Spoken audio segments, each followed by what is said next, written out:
In Teams, a whiteboard is a blank canvas on which all attendees can collaborate. To create a whiteboard, the meeting host or anyone else with a share permission clicks Share. Click Microsoft Whiteboard.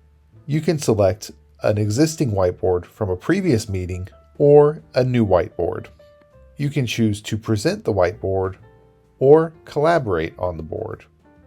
There are many different templates to choose from, including voting templates, workflow templates, and brainstorming templates. You can also choose to start with a blank canvas. Drawing and editing tools are at the bottom of the screen.